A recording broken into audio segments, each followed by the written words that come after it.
Welcome to every story channel. Today we are going to be reading a story. But first up, we are going to be reading the Bible. Then we are going to be doing steps with Kimberly. Then we are going to be reading Fellowship of the Ring. I forgot what the book was called again, but I hope you guys enjoy. Make sure to hit like and subscribe. I hope you guys enjoy. Make sure to hit like button, subscribe, and hit the bell to never miss another video. Sorry guys, my mouth is like. I hope you enjoy. Here is my dad for the Bible reading. I hope you enjoy.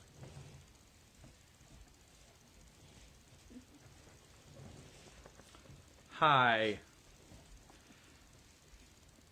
So we are on 1 Samuel chapter 14. This is the English Standard Version of the Bible. Let me go ahead and get started. One day Jonathan the son of Saul said to the young man who carried his armor, "Come, let us go over to the Philistine garrison on the other side," but he did not tell his father. Saul was staying in the outskirts of Gibeah in the pomegranate cave at Migron. The people who were with him were about 600 men, including Ahijah, the son of Ahitub, Ichabod's brother, son of Phinehas, son of Eli, the priest of the Lord at Shiloh, wearing an ephod. And the people did not know that Jonathan had gone. Within the passes by which Jonathan sought to go over to the Philistine garrison, there was a rocky crag on the one side and a rocky crag on the other side. The name of the one was Bozez, and the name of the other was Senech. The one crag rose on the north in front of Michmash, and the other on the south in front of Geba. Jonathan said to the young man who carried his armor, "Come, let us go over to the garrison of these uncircumcised. It may be that the Lord will work for us, for nothing can hinder the Lord from saving by many or by few." And his armor-bearer said to him, "Do all that is in your heart. Do as you wish. Behold, I am with you, heart and soul." Then Jonathan said, "Behold, we will cross over to the men, and we will show ourselves to them. If they say to us, 'Wait until we come to you,' then we will stand still in our place, and we will not go up to them. But if they say, 'Come up to us,' then we will go up, for the Lord has given them into our hand. And this shall be the sign to us." So both of them showed themselves to the garrison of the Philistines. And the Philistines said, "Look, Hebrews are coming out of the holes where they have hidden themselves." And the men of the garrison hailed Jonathan and his armor-bearer and said, "Come up to us, and we will show you a thing." And Jonathan said to his armor-bearer, "Come up after me, for the Lord has given them into the hand of Israel." Then Jonathan climbed up on his hands and feet, and his armor-bearer, after him. And they fell before Jonathan, and his armor-bearer killed them after him. And that first strike which Jonathan and his armor-bearer made killed about 20 men within, as it were, half a furrow's length in an acre of land. And there was a panic in the camp, in the field, and among all the people. The garrison and even the raiders trembled. The earth quaked, and it became a very great panic. And the watchmen of Saul in Gibeah of Benjamin looked, and behold, the multitude was dispersing here and there. Then Saul said to the people who were with him, "Count and see who has gone from us." And when they had counted, behold, Jonathan and his armor-bearer were not there. So Saul said to Ahijah, "Bring the ark of God here," for the ark of God went at that time with the people of Israel. Now while Saul was talking to the priest, the tumult in the camp of the Philistines increased more and more. So Saul said to the priest, "Withdraw your hand." Then Saul and all the people who were with him rallied and went into the battle. And behold, every Philistine's sword was against his fellow, and there was very great confusion. Now the Hebrews, who had been with the Philistines before that time, and who had gone up with them into the camp, even they also turned to be with the Israelites, who were with Saul and Jonathan. Likewise, when all the men of Israel who had hidden themselves in the hill country of Ephraim heard that the Philistines were fleeing, they too followed hard after them in the battle. So the Lord saved Israel that day, and the battle passed beyond Bethaven. And the men of Israel had been hard pressed that day, so Saul had laid an oath on the people, saying, Cursed be the man who eats food until it is evening, and I am avenged on my enemies. So none of the people had tasted food. Now when all the people came to the forest, behold, there was honey on the ground. And when the people entered the forest, behold, the honey was dropping, but no one put his hand to his mouth, for the people feared the oath. But Jonathan had not heard his father charge the people with the oath, so he put out the tip of the staff that was in his hand, and dipped it in the honeycomb, and put his hand to his mouth, and his eyes became bright. Then one of the people said, Your father strictly charged the people with an oath, saying, Cursed be the man who eats food this day. And the people were faint. Then Jonathan said, My father has troubled the land. See how my eyes have become bright, because I tasted a little of this honey. How much better if the people had eaten freely today of the spoil of their enemies that they found. For now the defeat among the Philistines has not been great. They struck down the Philistines that day from Michmash to Ajalon, and the people were very faint. The people pounced on the spoil, and took sheep and oxen and calves, and slaughtered them on the ground, and the people ate them with the blood.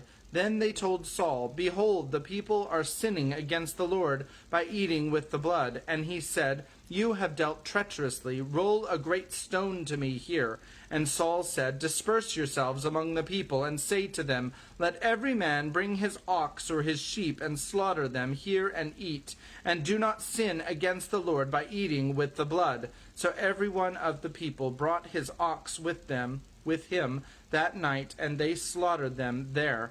And Saul built an altar to the Lord. It was the first altar that he built to the Lord. Then Saul said, Let us go down after the Philistines by night, and plunder them until the morning light. Let us not leave a man of them. And they said, Do whatever seems good to you. But the priest said, Let us draw near to God here. And Saul inquired of God, Shall I go down after the Philistines? Will you give them into the hand of Israel? But he did not answer him that day. And Saul said, Come here, all you leaders of the people, and know and see how this sin has arisen today. For as the Lord lives, who saves Israel, though it be in Jonathan my son, he shall surely die. But there was not a man among all the people who answered him. Then he said to all Israel, You shall be on one side, and I and Jonathan my son will be on the other side. And the people said to Saul, Do what seems good to you. Therefore Saul said, O Lord God of Israel, why have you not answered your servant this day? If this guilt is in me or in Jonathan my son, O Lord God of Israel, give Urim. But if this guilt is in your people Israel, give Thummim. And Jonathan and Saul were taken, but the people escaped. By the way, the Urim and Thummim are special stones that the high priest wore, God would speak to them. That's what that is. We're on verse 42. Then Saul said, Cast the lot between me and my son Jonathan. And Jonathan was taken. Then Saul... Did I skip? Okay. And Jonathan was taken. Then Saul said to Jonathan, Tell me what you have done. And Jonathan told him, I tasted a little honey with the tip of the staff that was in my hand. Here I am, I will die. And Saul said, God do so to me, and more also. You shall surely die, Jonathan. Then the people said to Saul, Shall Jonathan die, who has worked this great salvation in Israel? Far from it. As the Lord lives, there shall not one hair of his head fall to the ground, for he has worked with God this day. So the people ransomed Jonathan, so that he did not die. Then Saul went up from pursuing the Philistines, and the Philistines went to their own place. When Saul had taken the kingship over Israel, he fought against all his enemies on every side, against Moab, against the Ammonites, against Edom, and against the kings of Zobah, and against the Philistines. Wherever he turned, he routed them. And he did valiantly, and struck the Amalekites, and delivered Israel out of the hands of those who plundered them. Now the sons of Saul were Jonathan, Ishvi, and Malchi-Shua. And the names of his 2 daughters were these. The name of the firstborn was Merab, and the name of the younger Michal. And the name of Saul's wife was Ahinoam, the daughter of Ahimaaz. And the name of the commander of his army was Abner, the son of Ner, Saul's uncle. Kish was the father of Saul, and Ner, the father of Abner, was the son of Abiel. There was hard fighting against the Philistines all the days of Saul, and when Saul saw any strong man or any valiant man, he attached him to himself. That is the end of 1 Samuel chapter 14. That was a long one, and there were maybe a little bit of confusion in what actually happened. So I encourage everyone to go back and read it again on your own time so that you can try to understand a little bit about more what happened. I will say that about the eating the meat with the blood, that was forbidden, I think, in the book of Leviticus. I can't get you the exact scripture off the top of my head, but that is in the books of the Torah for sure. And something that I found that was very interesting was that Jonathan was talking to his armor bearer, and that was one of the things, if you remember, that Samuel had said to the people, that the king is going to basically take the people that he needed to work for the service of the king, which is something that hadn't necessarily happened before. So, like, for example, when Gideon was collecting his army, he had a volunteer force. And these are professional soldiers, so to speak. So, all right. So we are on The Ring Goes South is chapter 3. We read the first half of it yesterday. And so basically what happened was the ring went south, and when the Didn't go south yet. when the ring went south, they just jumped over these mountains right here. Oh, you can't see it. Okay. So, Cut it out. all right. So here they are in Rivendell. They jumped over these mountains right here, and they landed in Mordor. And Sauron saw them do all this stuff, and he's like, "Hey, those guys have the ring." And then he took the ring and he wielded it, and he destroyed all the good forces in Middle Earth. And that's the end of the story. Okay, Kimmy's gonna tell how it really happened. For real, Dad? They don't have magic jumping abilities. They're Jedis. Even Jedis don't jump that far.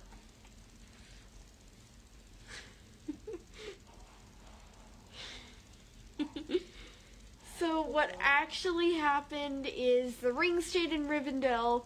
They figured out who would be going. All the hobbits, Legolas, Aragorn, or Strider, whichever you want to call him, and Gandalf. I think that's all of them. All the hobbits? Yes, all the hobbits. All the Not a hobbits. hobbit. All the hobbits. I think it's all the hobbits. Which of the hobbits is staying in Rivendell? Was it Mary? Bill. Oh, right, Bilbo, of course. I mean, he's not going. He's too old. Yep. So, Respect your elders. Daniel. I am respecting... Okay. Okay, whatever. And so they're literally right about to start going. Oh, and there was also a dwarf there, too. Gimli, Yeah, Gimli. son of Glóin. Son of Owen. No? That's Hello again. I am back. I'm also front. Okay, so I just have to say I saw this Lord of the Rings meme today, and I don't do horoscopes at all, but I think that this is accurate. The meme was what movie series that you should watch after or based on your sign of the zodiac. And I don't even know what the signs of the zodiac are because I don't really pay attention to that. But basically every single sign of the zodiac was the Lord of the Rings trilogy. And my comment on that is that Lord of the Rings is not actually a trilogy. It's one contiguous book or one contiguous story that's told within 3 books. So that makes it not a trilogy, because a trilogy is 3 separate stories. For example, Star Wars, even though it is one story, it has 3 separate stories that have 3 separate story structures built into it. This is one story. So we can discuss the differences between a trilogy and a single story until we're blue in the face, but that is not what we do on this channel. All we do on this channel is read the story, not analyze it necessarily. So I will therefore continue. At the ford of Bruinen, they left the road and, turning southwards, went on narrow paths among the folded lands. Their purpose was to hold this course west of the mountains for many miles and days. The country was much rougher and more barren than in the green vale of the great river of Wilderland on the other side of the range, and their going would be slow, but they hoped in this way to escape the notice of unfriendly eyes. The spies of Sauron had hitherto seldom been seen in this empty country, and the paths were little known except to the people of Rivendell. Gandalf walked in front, and with him went Aragorn, who knew this land even in the dark. The others were in file behind, and Legolas, whose eyes were keen as the rear guard. The first part of their journey was hard and dreary, and Frodo remembered little of it save the wind. For many sunless days an icy blast came from the mountains in the east, and no garment seemed able to keep out its searching fingers. Though the company was well clad, they seldom felt warm, either moving or at rest. They slept uneasily during the middle of the day in some hollow of the land, or hidden under the tangled thorn bushes that grew in thickets in many places. In the late afternoon they were roused by the watch, and took their chief meal, cold and cheerless as a rule, for they could seldom risk the lighting of a fire. In the evening they went on again, always as nearly southward as they could find a way. At first it seemed to the hobbits that although they walked and stumbled until they were weary, they were creeping forward like snails and getting nowhere. Each day the land looked much the same as it had the day before, yet steadily the mountains were drawing nearer. South of Rivendell they rose even higher and bent westwards, and about the feet of the main range there was tumbled an ever wider land of bleak hills and deep valleys filled with turbulent waters. Paths were few and winding, and led them often only to the edge of some sheer fall, or down into treacherous swamps. They had been a fortnight on the way when the weather changed. The wind suddenly fell and then veered round to the south. The swift-flowing clouds lifted and melted away, and the sun came out pale and bright.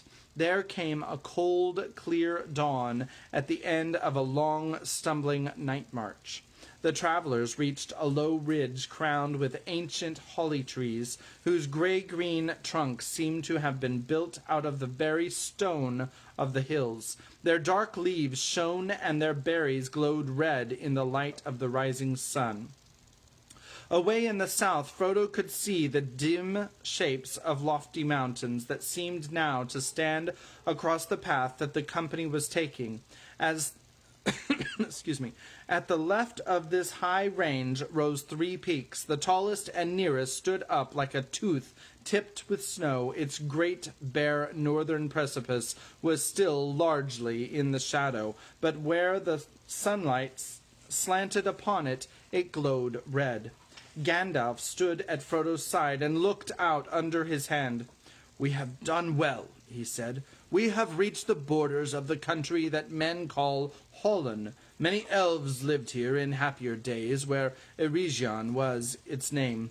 45 leagues as the crow flies we have come, though many long miles further on feet we have walked. Our feet have walked.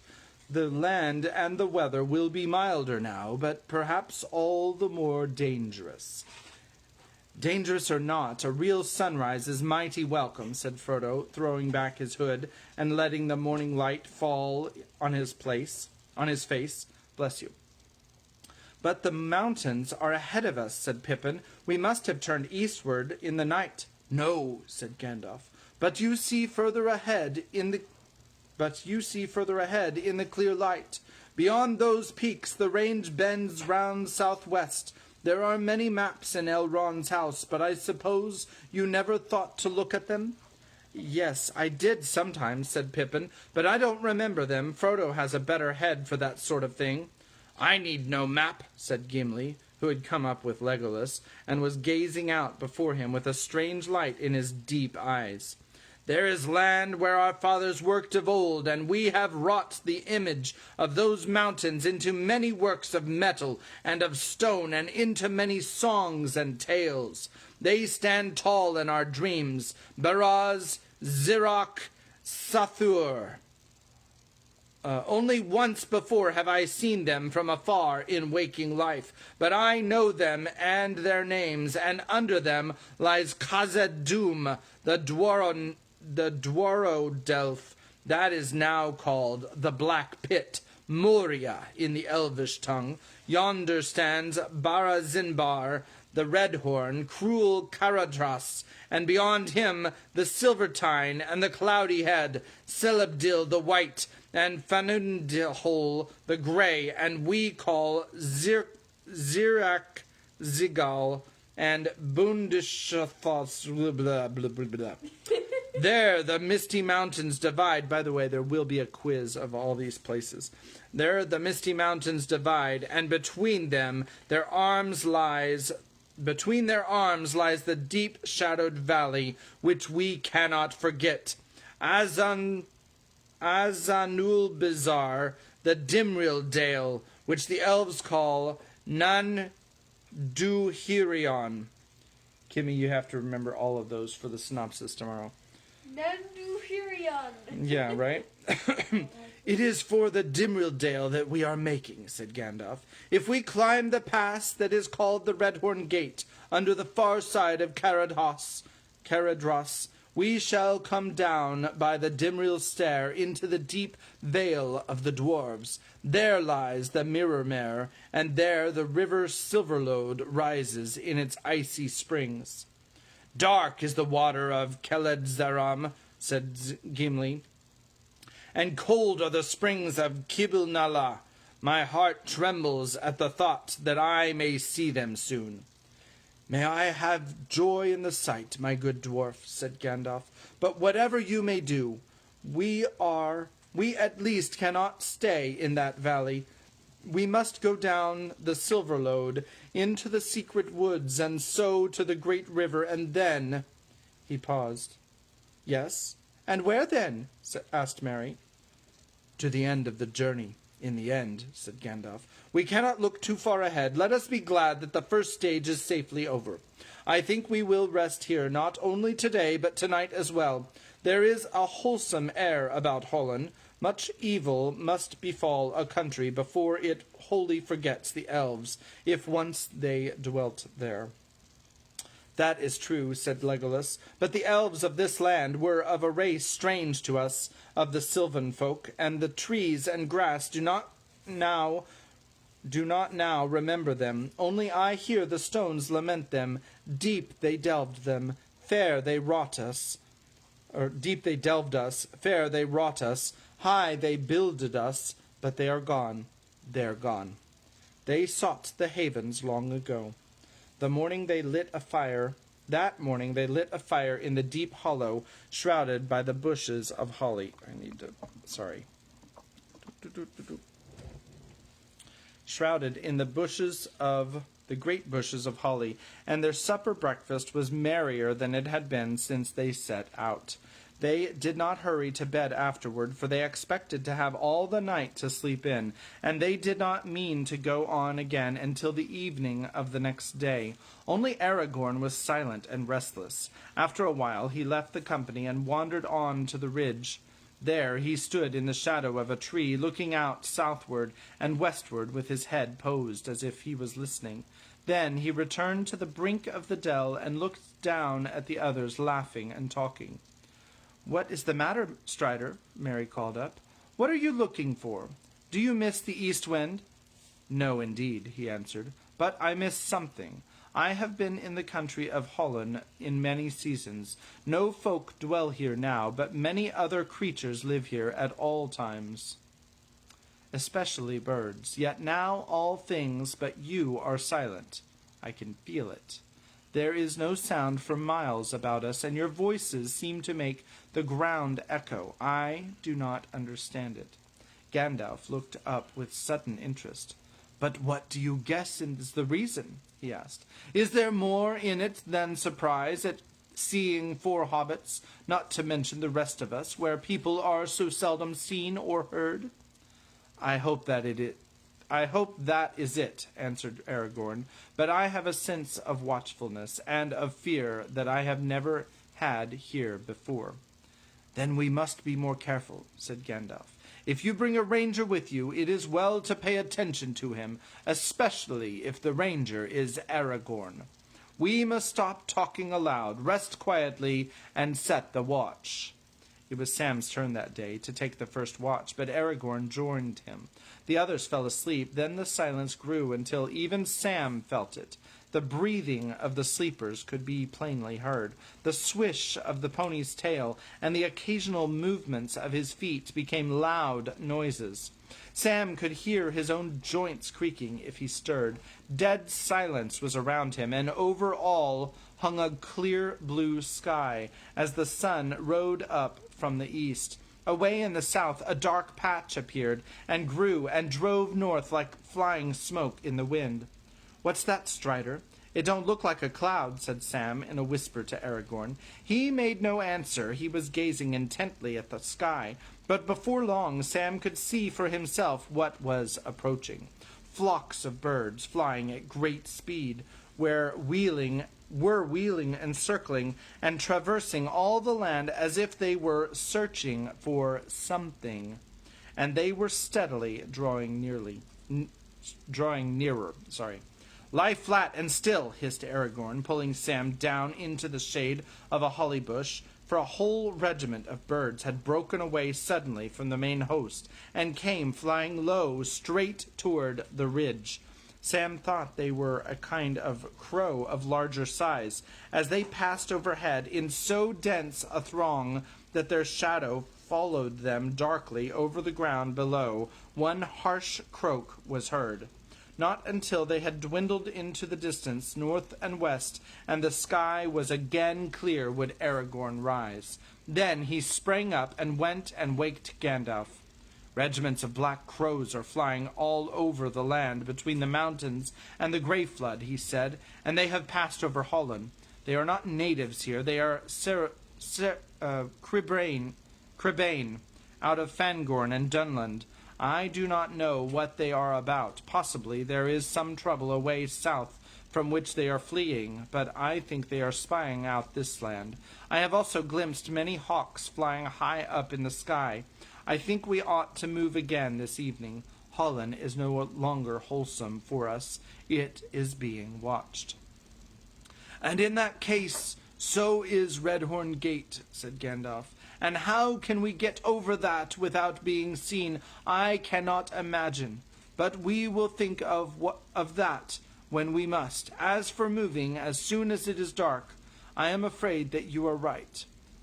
Luckily, our fire made little smoke and had burned low before the Cribbane came," said Aragorn. "It must be put out and not lit again."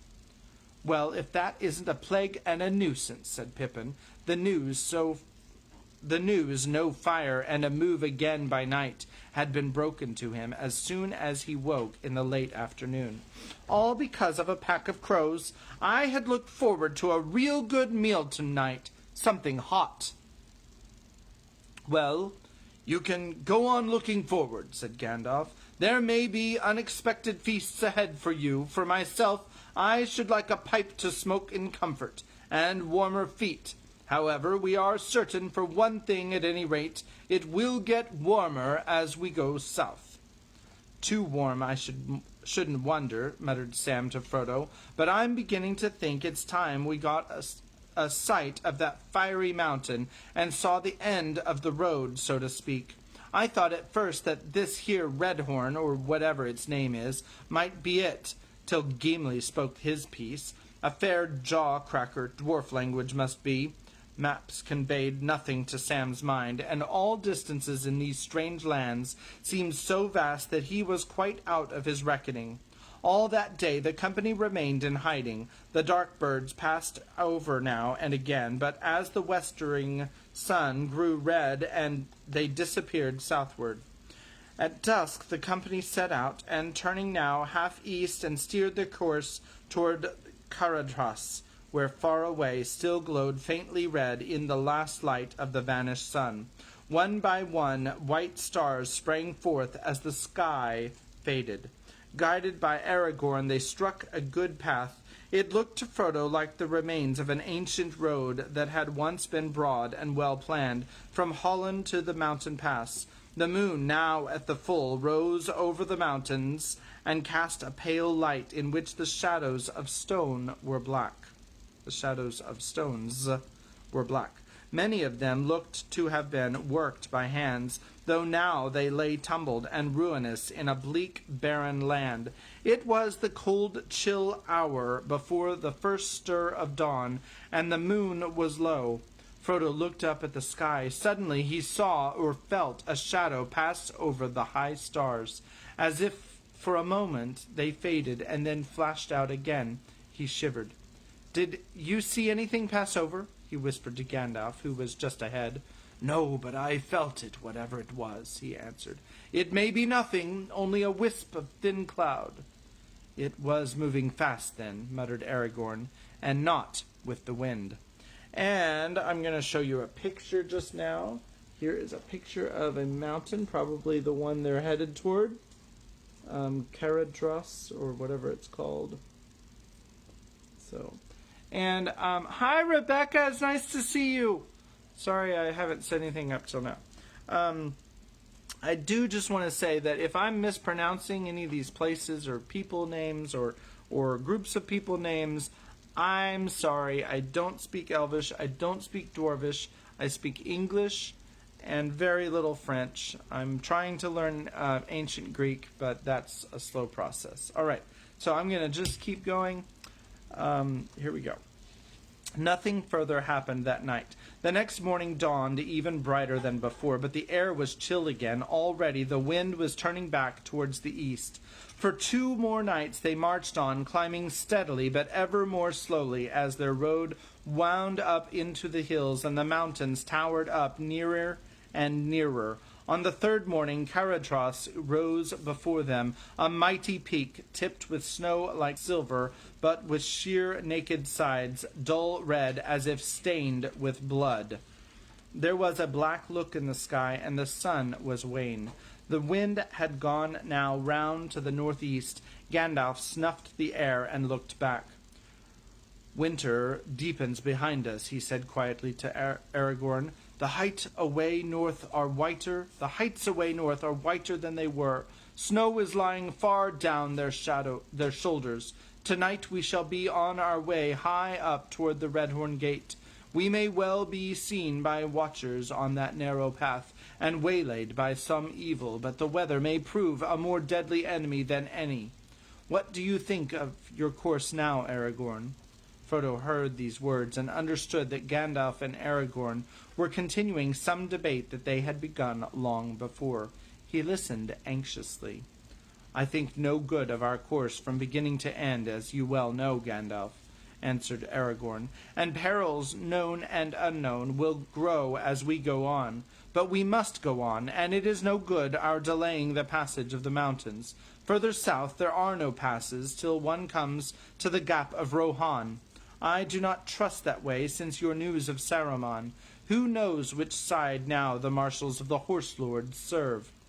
Who knows indeed, said Gandalf, but there is another way, and not by the pass of Caradros, the dark and secret way that we have spoken of. But let us not speak of it again, not yet. Say nothing to the others, I beg, not until it is plain that there is no other way. We must decide before we go further, answered Gandalf. Then let us weigh the matter in our minds while the others rest and sleep, said Aragorn. I'm going to show you the picture of the mountain again.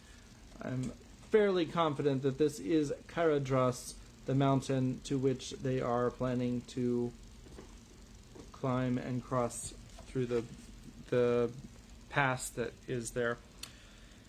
In the late afternoon, while the others were finishing their breakfast, Gandalf and Aragorn went aside together and stood looking at Caradros. Its sides were now dark and sullen, and its head was in grey cloud. Frodo watched them, wondering which way the debate would go. When they returned to the company, Gandalf spoke, and then he knew that it had been decided to face the weather and the high pass. He was relieved.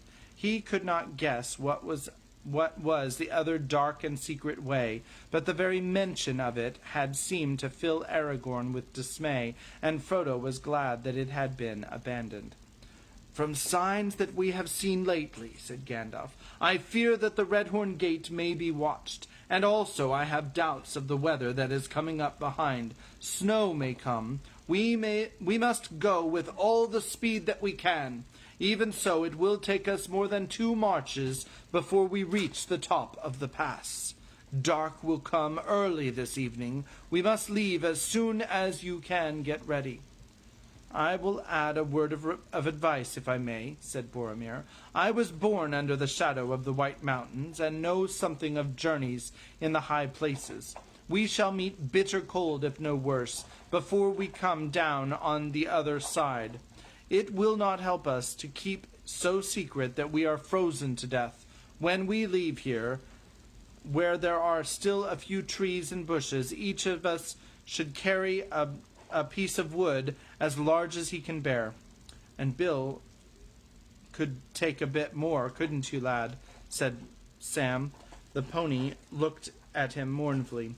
Very well, said Gandalf, but we must not use the wood, not unless it is a choice between fire and death. The company set out again, with good speed at first, but soon their way became steep and difficult.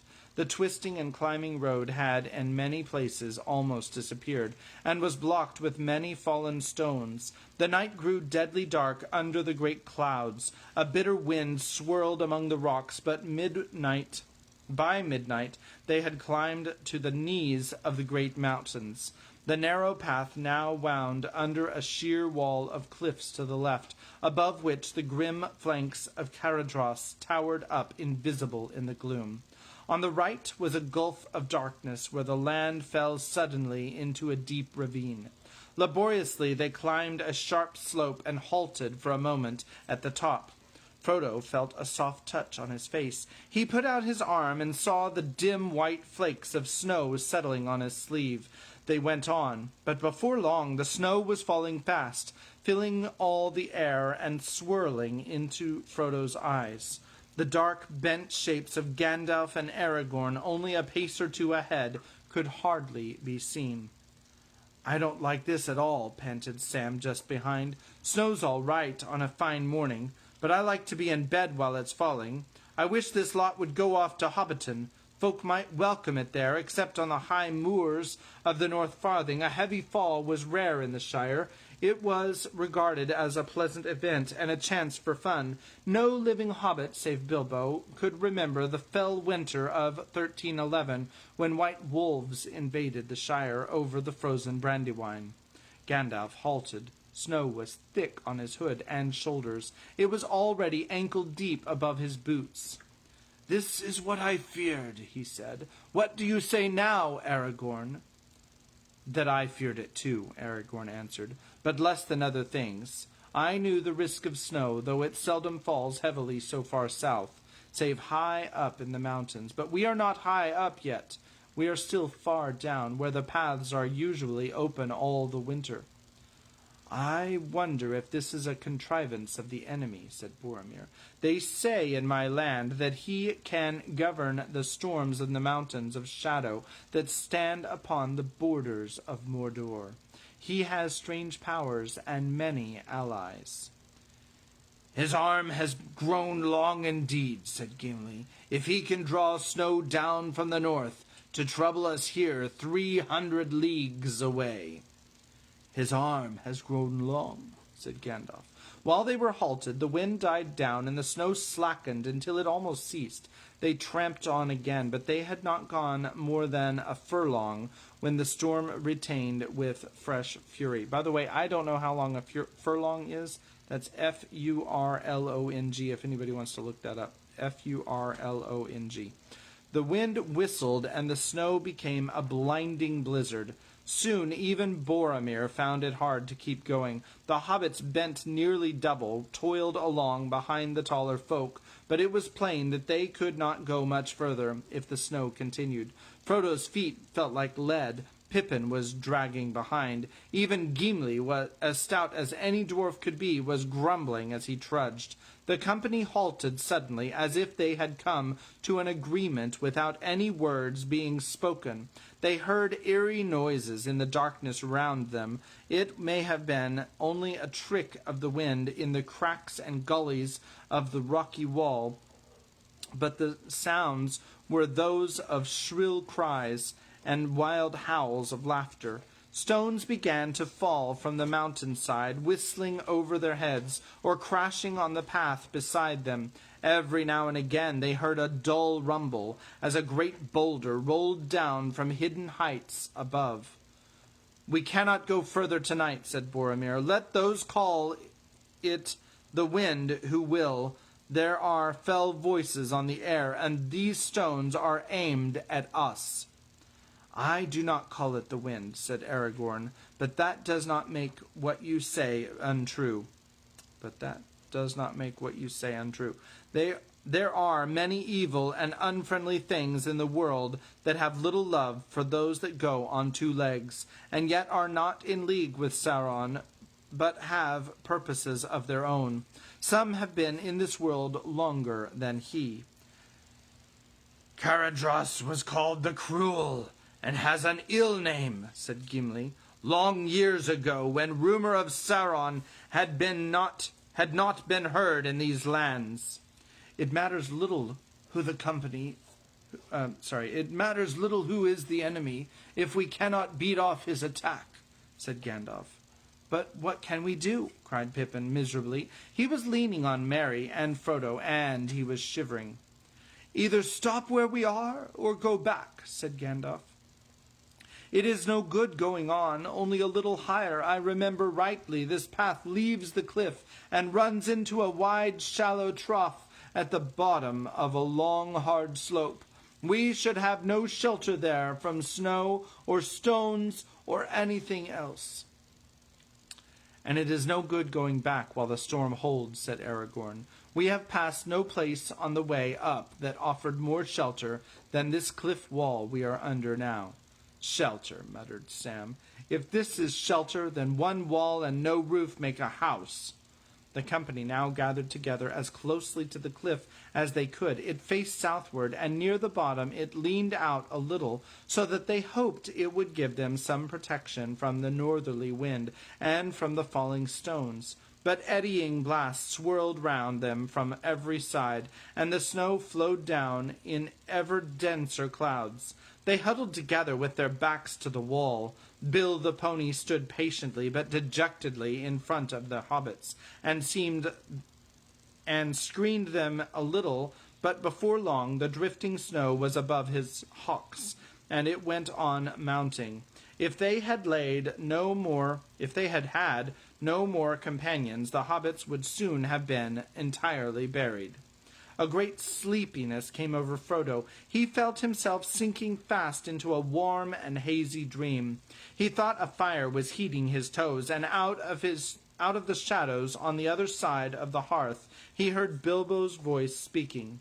"I don't think much of your diary," he said. "Snowstorms on January the 12th. There was no need to come back to report that." "But I wanted to rest and sleep, Bilbo," Frodo answered with an effort, when he felt himself shaken, and he came back painfully to wakefulness. Boromir had lifted him off the ground, out of the nest of snow. "That will be the death of all the halflings, Gandalf," said Boromir. "It is useless to sit here until the snow goes over our heads. We must do something to save ourselves." "Give them this," said Gandalf, searching in his pack and drawing out a leathern flask.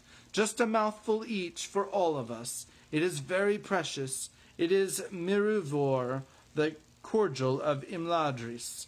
Elrond gave it to me at our parting. Pass it round." As soon as Frodo had swallowed a little of the warm and fragrant liquor, he felt a new strength of his heart, and the heavy drowsiness left his limbs. The others also revived and found fresh hope and vigor, but the snow did not relent. It whirled about them, thicker than ever, and the wind blew louder. "What do you say, fire?" "What do you say to fire?" asked Boromir suddenly. "The choice seems near now between fire and death, Gandalf. Doubtless we shall be hidden from all unfriendly eyes when the snow has covered us, but that will not help us." "You may make a fire if you can," answered Gandalf. "If there are any watchers you can endure this storm, watchers that can endure this storm, then they can see us, fire or no." But though they had brought wood and kindlings by the advice of Boromir, it passed the skill of elf or even dwarf to strike a flame that would hold amid the swirling wind or catch in the wet fuel. At last, reluctantly, Gandalf himself took a hand. Picking up a cord of wood, he held it aloft for a moment, and then, with a word of command, "Nar in Andrath Amen," he thrust the end of the staff into the midst of it. At once a great spout of green and blue flames sprang out, and the wood flared and sputtered. "If there are any to see, then I at least am revealed to them," he said. "I have written 'Gandalf is here' in signs that all can read, from Rivendell to the mouths of the Anduin." But the company cared no longer for watchers or unfriendly eyes. Their hearts were rejoiced to see the light of the fire. The wood burned merrily, and though all round it the snow hissed, the pools of slush crept under their feet. They warmed their hands gladly at the blaze. There they stood, stooping in a circle round the little dancing and blowing flames. A red light was on their tired and anxious faces. Behind them the light was like a black wall. But the wood was burning fast, and the snow still fell. The fire burned low, and the last cord was thrown on. "The night is getting old," said Aragorn. "The dawn is not far off." "If any dawn can pierce these clouds," said Gimli. Boromir stepped out of the circle and stared up into the blackness. "The snow is growing less," he said, "and the wind is quieter." Frodo gazed wearily at the flakes still falling out of the dark, to be revealed white for a moment in the light of the dying fire. But for a long time he could see no sign of their slackening. They suddenly, as sleep was beginning to creep over him again, then suddenly, as sleep was beginning to creep over him again, he was aware that the wind had indeed fallen, and the flakes were becoming larger and fewer. Very slowly a dim light began to grow. At last the snow stopped altogether. As the light grew stronger, it showed a silent, shrouded world. Below their refuge were white humps and domes and shapeless deeps, beneath which the path that they had trodden was altogether lost. But the heights above were hidden in great clouds, still heavy with the threat of snow. Gimli looked up and shook his head. "Caradros has not forgotten us," he said. He has no more snow yet to fling on us if we go on. He has more snow yet to fling on us if we go on. The sooner we go back and down, the better. To this they all agreed, but their retreat was now difficult. It might well prove impossible. Only a few paces from the ashes of their fire, the snow lay many feet down, higher than the heads of the hobbits. In places it had been scooped and piled by the wind into great drifts against the cliff. If Gandalf would go before us with a bright flame, he might melt a path for you, said Legolas. The storm had troubled him little, and he alone of the company remained still light of heart. If elves could fly over mountains, they might fetch the sun to save us, answered Gandalf. But I must have something to work on. I cannot burn snow. Well, said Boromir, when heads are at a loss, bodies must serve, as we say in my country. The strongest of us must seek a way. See, though all is now snow-clad, our path, as we came up, turned about that shoulder of rock down yonder. It was there that the snow first began to burden us. If we could reach that point, maybe it would prove easier beyond. It is no more than a furlong off, I guess. Then let us force a path thither, you and I, said Aragorn. Aragorn was the tallest of the company, but Boromir, little less in height, was broader and heavier in build. He led the way, and Aragorn followed him.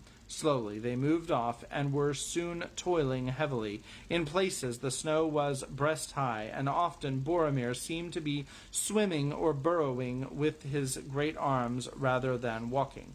Legolas watched them for a while with a smile upon his lips, and then he turned to the others. The strongest must seek a way, say you? But I say, let a plowman plow. But choose an otter for swimming, and for running light over grass and leaf, or over snow, an elf. With that he sprang forth nimbly, and then Frodo noticed, as if for the first time, though he had long known it, that the elf had no boots, but wore only light shoes, as he always did, and his feet made little imprint in the snow. Farewell, he said to Gandalf. I go to find the sun. Then, swift as a runner over firm sand, he shot away, and quickly overtaking the toiling men with a wave of his hand, he passed them and sped into the distance and vanished round the rocky turn. The others waited, huddled together, watching until Boromir and Aragorn dwindled into the black specks in the whiteness. At length they too passed from sight. The time dragged on. The clouds lowered, and now a few flakes of snow came curling down again. An hour maybe went by, though it seemed far longer, and then at last they saw Legolas coming back. At the same time Boromir and Aragorn reappeared round the bend far behind him, and came labouring up the slope. Well, cried Legolas as he ran up, I have not brought the sun. She is walking in the blue fields of the south, and a little wreath of snow on the Redhorn hillock troubles her not at all. But I have brought back a gleam of good hope for those who are doomed to go on feet. These are the greatest wind-drift of all just beyond the turn, and there our strong men were almost buried. They despaired until I returned and told them that the drift was little wider than a wall, and on the other side the snow suddenly grows less, while further down it is no more than a white coverlet to cool a hobbit's toes. Ah, it is as I said, growled Gimli. It was no ordinary storm. It is the ill will of Caradhras. He does not love elves and dwarves, and that drift was laid to cut off our escape. But happily your Caradhras has forgotten that you have men with you, said Boromir, who came up at the moment, and doughty men too, if I may say it, though lesser men with spades might have served you better. Still, we have thrust a lane through the drift, and for that all here may be grateful, for who cannot run as light as elves? But how are we to get down there, even if you have cut through the drift?" said Pippin, voicing the thought of all the hobbits. "Have hope," said Boromir. "I am weary, but I still have some strength left, and Aragorn too. We will bear the little folk. The others, no doubt, will make shift to tread the path behind us. Come, Master Peregrine, I will begin with you." He lifted up the hobbit. "Cling to my back. I shall need my arms," he said, and strode forward. Aragorn with Merry came behind. Pippin marveled at his strength, seeing the passage that he had already forced with no other tools than his great limbs. Even now, burdened as he was widening the track for those who followed, thrusting the snow aside as he went. They came at length to the great drift. It was flung across the mountain path like a sheer and sudden wall, and its crest, sharp as if shaped with knives, reared up more than twice the height of Boromir. But through the middle a passage had been beaten, rising and falling like a bridge. On the far side, Merry and Pippin were set down, and they were waiting with Legolas for the rest of the company to arrive. After a while, Boromir returned, carrying Sam. Behind in the narrow, but now well-trodden track, came Gandalf, leading Bill with Gimli perched upon the baggage.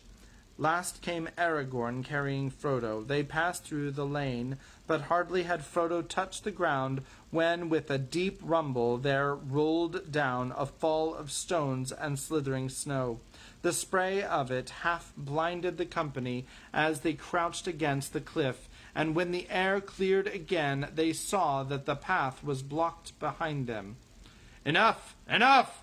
cried Gimli. "We are departing as quickly as we may." And indeed, with that last stroke, the malice of the mountain seemed to be expended, as if Caradros was satisfied with that the invaders had been beaten off and would not dare to return. The threat of snow lifted, the clouds began to break, and the light grew broader. As Legolas had reported, they found that the snow became steadily more shallow as they went down, so that even the hobbits could trudge along. Soon they all stood once more on that flat shelf at the head of the steep slope where they had felt the first flakes of snow the night before. The morning was now far advanced. From the high place they looked back westwards over the lower lands. Far away in the tumble of country that lay at the foot of the mountain was the dell from which they had started to climb the pass. Frodo's legs ached. He was chilled to the bone and hungry, and his head was dizzy as he thought of the long and painful march downhill. Black specks swam before his eyes. He rubbed them, but the black specks remained. In the distance below him, but still high above the lower foothills, dark dots were circling in the air. "The birds again," said Aragorn, pointing down. "That cannot be helped now," said Gandalf. "Whether they are good or evil, or have nothing to do with us at all, we must go down at once. Not even on the knees of Caladros will we wait for another nightfall." A cold wind flowed down behind them as they turned their backs on the Redhorn Gate and stumbled wearily down the slope. Caradros had defeated them. And that is the end of chapter 3. So Caradros defeated them, found the ring, gave it to Sauron, and okay, so sorry. They hiked all the way up, like They hiked halfway up the mountain. They got stuck in the snow and they had to go back down. Yes.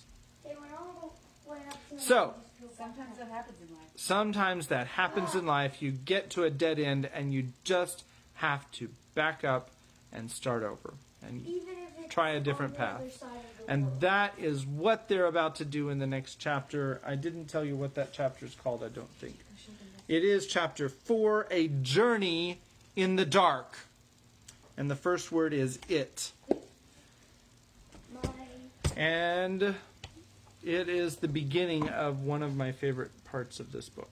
Just so probably a lot of people's. And my mom actually made this. Ooh, fancy. Let's see what it says. Come to me, all you who are weary and burdened, and I will give you rest. Take my yoke upon you and learn from me, for I am gentle and humble of heart, and you will find rest for your souls, for my yoke is easy and my burden is light. Matthew chapter 11, verses 28 through 30. So, very good inspirational verse for us to learn, memorize, and put into our hearts and lives. All right. So, with that, I will bid you adieu, and I will say, God bless you, have a great night, and we'll see you again tomorrow for whatever the next chapter is called, a Journey in the Dark or something like that. And God bless. Good night. Goodbye.